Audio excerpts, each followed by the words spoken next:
Para entender esse fechamento do mercado é com o Mário Goulart que a gente vai conversar agora, ele que é analista CNPI, criador do canal O Analista. Mário, que bom conversar contigo, seja bem-vindo aqui à nossa programação. Boa tarde, Débora, Bem? boa tarde aí, pessoal nos assistindo, tudo bem?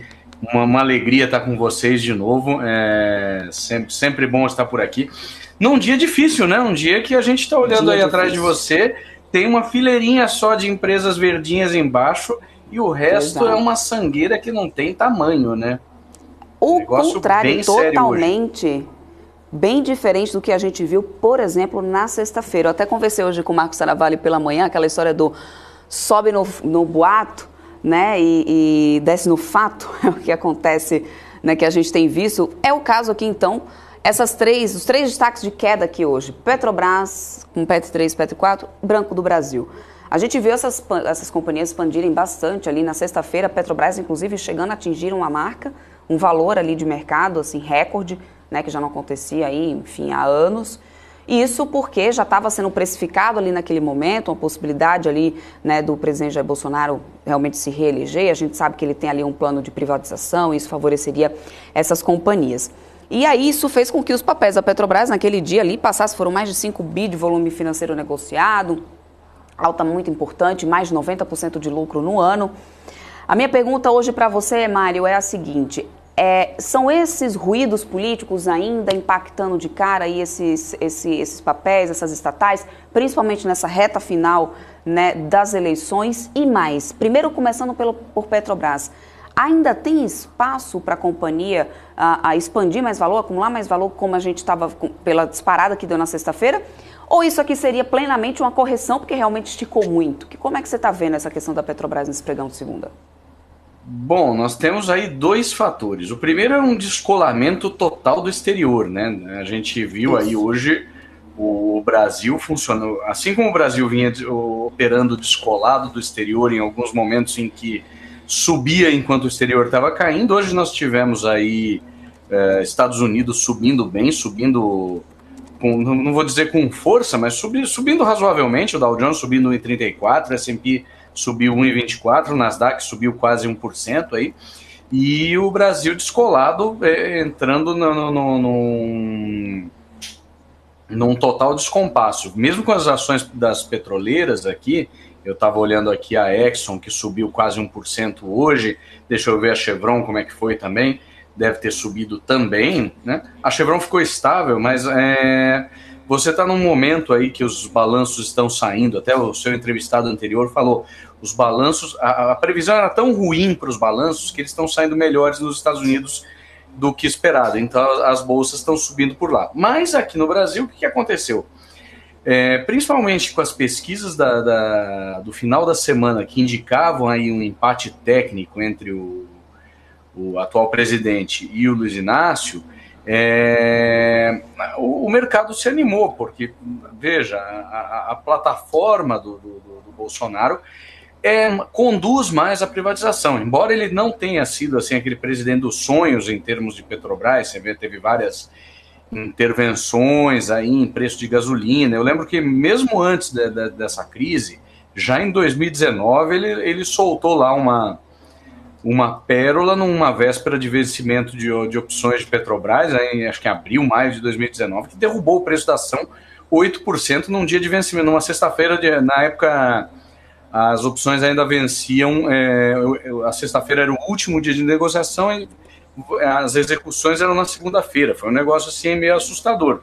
Teve esse fenômeno aí, mas ainda assim o mercado vê o Bolsonaro como uma possibilidade maior em termos de privatização de estatais, pensando aí, e aí subimos bastante aí o Banco do Brasil, a Petrobras, e hoje voltou tudo, porque o Brasil não é para amadores, né? Você chega, acontece um fenômeno como o de ontem, né? Que é inclassificável, né? O fato ali do Roberto Jefferson,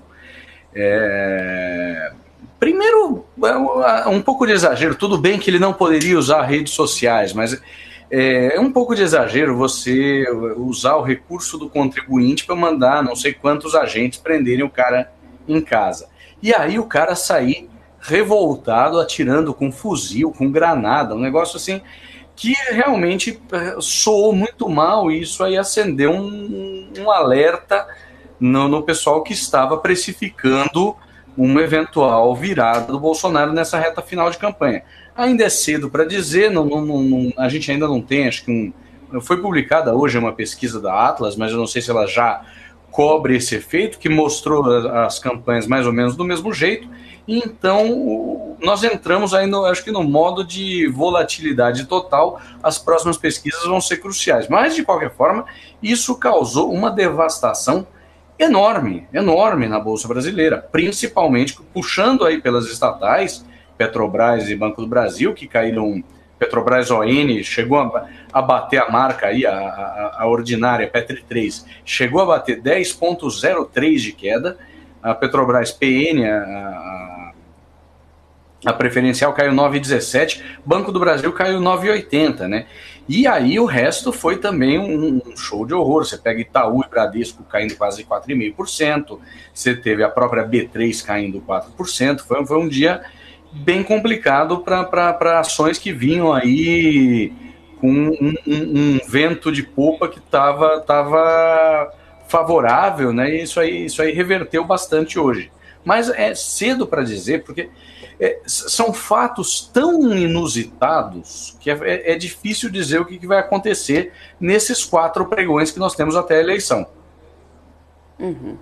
Perfeito. Deixa eu até trazer, viu, Mário? Estou de olho aqui no pessoal do chat. Aliás, quem tiver com alguma dúvida aí em relação ao fechamento do mercado dessa segunda-feira, pode trazer. Qualquer coisa eu peço para o Mário também compartilhar aqui a tela dele, fazendo análise gráfica para a gente, né, acompanhar melhor. Eu queria... O instrutor baiano, ele está perguntando sobre essa alta aqui do dólar. Instrutor, o dólar fechando aqui no patamar dos 5,30. Não é muito diferente, né, Mário? Se a gente der uma olhada no gráfico aqui de final de julho em diante, o dólar veio aqui acima dos R$5, né, sempre, não veio aí, não ficou aí abaixo dos 4, como que aconteceu aqui, logo lá para maio, final de maio, entre maio e junho, que a gente viu aí o dólar voltar para o patamar ali de R$4,90, ou seja, não tem muita novidade em relação a esse dólar, não sei se você concorda aí comigo, é uma dúvida aqui do instrutor baiano. Não vai mudar muito, porque você teria que ter uma mudança você precisa ter uma definição muito clara de qual vai ser a política econômica no próximo governo, seja de um, seja de outro. Então ninguém está apostando muito forte nem para um lado, nem para o outro. Você vê, vamos relembrar de 2002, com a possibilidade aí do Luiz Inácio ser eleito 20 anos atrás, o dólar saiu de um patamar de 2,20 em março, abril de 2002, e foi bater em quase R$4, foi bater em 3,80 e alguma coisa, logo depois da eleição. Depois os panos quentes começaram a vir, aí anunciou-se que viria o Henrique Meirelles ser presidente do Banco Central, o Palocci também foi um nome que acalmou, de certa forma, o mercado. Então você não tem hoje uma incerteza tão grande quanto você teve naquela época, mas tem uma incerteza. Então o dólar dá uma subida. E tem uma outra coisa, o DXY, que é o índice do dólar, globalmente subiu muito nos últimos tempos. Eu vou até buscar aqui um gráfico para compartilhar com o pessoal, mas ele vem subindo sistematicamente já há algum tempo. Por quê? Porque existe uma preocupação com busca pela liquidez, né? E o dólar, no fim das contas, ele é o grande ativo de segurança no mundo. Então, deixa eu compartilhar aqui minha tela. Só um minutinho, por favor. Mas vocês veem aqui, tá? Chegou aqui no mês passado um pouco mais alto, em torno dos 114, mas você vê que ele consistentemente aqui, desde 2021, e até se a gente olhar mais para trás no tempo, ele vem numa pegada desde de maio de 2021 de subida ininterrupta. E o real, em relação ao dólar, ele não subiu tanto assim. Ele na verdade, até caiu um pouquinho. Então, é um quadro um pouquinho mais saudável para o real ao longo desse tempo. Você não está chegando mais no momento em que o pessoal está com procura pelo dólar, nós não estamos mais chegando próximo dos R$6, como a gente já chegou. Chegamos em 5,60, 5,70, começou a se aproximar de 5,80. Então, esse ponto parece que está mais estável. Assim, a gente hoje não vê, ninguém vê uma preocupação grande com a economia brasileira depois da eleição que justifique uma corrida pelo dólar. A gente está um pouco, vamos dizer até que a gente pode dizer que nesse ponto a gente chegou talvez a um estágio um pouco maior de maturidade macroeconômica. Depois do primeiro turno, com o Congresso que se desenhou, é muito difícil, Luiz Inácio, fazer alguma besteira muito grande em termos de mercado que vá justificar a gente se aproximar dos $6. Mas também, até pela tendência de alta do dólar, a gente não tem um espaço muito grande para voltar para muito abaixo de R$5, pelo menos nesse momento. Eu acho que vai precisar ter aí uma mudança de trajetória, entender para onde vão os juros, se a gente realmente chegou no nosso topo da curva de juros e vai começar a reverter um pouquinho, para a gente ter uma mudança no dólar. Por enquanto, a gente vê que ele está ficando aí, ele está orbitando aí nos 5,20, 5,30 já há algum tempo. Uhum. Agora, Mário, vamos falar sobre um outro destaque de queda aqui que chamou bastante atenção, primeiros minutos até do dia, liderando as quedas, IRB Brasil, olha só, fechamento aqui, uma queda de 8,49%, o papel fechando abaixo de R$1,97. E aí, se você pudesse aí dar uma olhada graficamente falando, IRB, dá para dizer que é uma nova Oi? Bom, o IRB, a gente já não consegue mais muito ver o que acontece no gráfico do IRB, porque, eu vou até compartilhar aqui o candle chart dele, porque o IRB ele é uma coleção de tragédias, né? Ele é uma coleção de histórias tristes, assim, que não tem precedente, parece. Olha só, vamos compartilhar aqui, desde quando as coisas começaram a ficar feias, que foi aqui um pouquinho antes da crise do Covid. O pessoal tá vendo aí? O gráfico tá sim, tá sim. Um pouquinho antes da crise do Covid, por volta lá de fim de janeiro, fevereiro de 2020, o que aconteceu? Uma carta do pessoal lá da Esquadra, né, lá do Rio de Janeiro, alertou que talvez os múltiplos do IRB estivessem altos demais em relação aos seus pares. Então eles compararam ali várias empresas de resseguro no mundo, Swiss Re, acho que Zurich, eles fizeram uma comparação entre as várias empresas de resseguros, o IRB pertence a esse peer group, e olharam e falaram, os múltiplos deles estão muito altos. Além disso, nós achamos que alguns elementos que o pessoal está colocando aqui como recorrentes, na verdade, são únicos. E aí já começou o drama ali. Aí veio a crise do Covid e derrubou mais a ação. Depois veio aquele boato malfadado de que o Warren Buffett estaria de olho em comprar uma participação no IRB. Quando houve o desmentido da Berkshire Hathaway, caiu mais ainda, né? Vamos até mudar a escala aqui, que agora a gente vai chegando mais perto. E vem descendo a ladeira, né? Então aqui de 5 anos, ele estava valendo aí em torno de R$40 a ação. Hoje ele cruzou um portal muito perigoso, que é o portal do abaixo de R$1. A partir de agora ele é penny stock, ele tem que ser agrupado, porque segundo as regras da B3, para ele ser integrante do índice Bovespa, ele não pode ser uma penny stock, ele tem que valer pelo menos R$1. Então ele parece uma tragédia que não tem tamanho. Olha só, ele vem testando fundo depois de fundo consistentemente desde 2021. Parece que o drama do IRB não termina. E se a gente vai olhar os números dele, eles não conduzem a nada muito positivo. A gente vai olhar aqui a análise financeira do IRB é só tragédia de 2020 para cá, são margens negativas o tempo todo. E o que é pior, agora não sei como é que vai ser o resultado, a divulgação do resultado dele, mas é margem operacional negativa, não é nem margem financeira negativa. Então ele ficou numa situação extremamente complicada. Olha o valor de capitalização de mercado dele aqui ao longo do tempo. Ele vem descendo uma ladeira que parece não ter fim, parece que os problemas dele não se resolvem, né? Então é uma empresa difícil, e hoje, mais uma vez, um dia bem difícil, caindo aí 8%, lembrando aí uma das coisas que deve ter acendido mais uma luz vermelha em relação ao IRB, é justamente essa questão dele virar uma penny stock. Então ele vai precisar passar por um reagrupamento de ação, porque senão ele sai do índice Bovespa, e saindo do índice Bovespa, ele cai mais ainda, porque muita gente que tem que ter a ação ali na composição, porque está replicando de alguma forma o índice Bovespa, vai vender a ação. E aí ele cai ainda mais.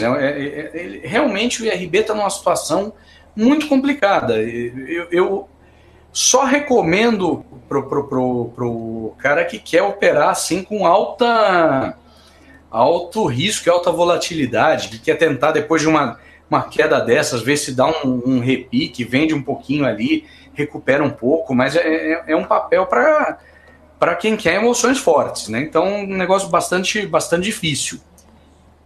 Uhum. Mário, seu recadinho final aqui para o pessoal. A gente tem uma semana só começando, tem muita coisa ainda de agenda nessa semana, né? Uma agenda bastante movimentada, tanto aqui no Brasil como lá fora, com temporada de resultados. Então eu queria que você pudesse deixar seu recadinho final aí para os investidores para essa semana, em que a gente põe o pé aí na bolsa no negativo. Legal, gente, uma semana de alta, a volatilidade acho que vai ser alta a semana inteira. A gente tem aí, apesar dos Estados Unidos terem subido hoje, mas era uma preocupação grande com o que aconteceu na China essa madrugada. Nós tivemos aí o Hang Seng, o índice de Hong Kong, caindo 6,5%. Nós tivemos uma melhora ainda nos índices de ações na Europa durante a manhã, porque por conta de os PMIs, ou seja, os índices de atividade, são indicadores antecedentes, terem vindo piores que o esperado, o que deu a entender que talvez isso alerte aí os bancos centrais para segurarem a mão. Quinta-feira nós temos decisão de juros do Banco Central Europeu. Na madrugada de quinta para sexta nós temos a decisão de juros do Bank of Japan, né, do Banco Central japonês. Nós temos aí das 100 maiores empresas do S&P 100, 39 divulgando essa semana. Então vai ser uma semana bastante agitada aí, com Apple, com Amazon, com Meta. São ações que mexem bastante no mercado, e qualquer coisa que vier melhor que as expectativas vai subir muito o mercado. Qualquer coisa que vier um pouquinho pior que as expectativas despenca o mercado. Vocês veem aí o Netflix, que veio semana passada. O guidance era tão baixo do Netflix que ele acabou subindo, depois da divulgação, no aftermarket, 15%. E acabou fixando uma subida de 13% na ação, uma das ações que mais apanhou esse ano. Nós temos aí a questão da eleição no Brasil, que deve mexer muito com o mercado. Então, a gente não se espante se vier uma pesquisa amanhã, no meio do pregão, dizendo que o impacto da questão aí do Roberto Jefferson foi muito pequena. Petrobras e Banco do Brasil subindo loucamente de novo. Então, nós vamos ter uma semana de muitos acontecimentos e muita volatilidade. Cautela aí, protejam-se, comprem algum tipo de proteção, comprem put se estiverem muito comprados em ação. Se quiserem surfar um pouco uma eventual revertida de mercado, aproveita aí um momento e compra um pouquinho de call para tentar surfar uma reversão do mercado que seja positiva. Mas vai ser uma semana realmente para quem tem nervos de aço. Então, cautela, todo mundo. A única recomendação que eu posso dar é cautela. Perfeito, Mário Glauber. Obrigado mesmo pela sua participação, a sua visão aqui, o seu tempo. Quero contar com você mais vezes aqui nesse fechamento do mercado. Até uma próxima. Obrigado, Débora. Obrigado, pessoal aí. Quem quiser conhecer um pouco mais do que a gente faz, toda manhã temos no canal no YouTube o Analisto, temos o nosso Expresso do Analisto, onde eu comento um pouquinho o que aconteceu no dia anterior. Amanhã, provavelmente, acho que vou botar até uma cabeça de urso lá para tomar o café com o pessoal, porque o dia hoje foi bem assustador na Bolsa Brasileira. O pessoal que quiser me acompanhar lá, passe por lá. Muito obrigado, um grande abraço para todo mundo e até a próxima participação. Bom fim de tarde para todos. Obrigada.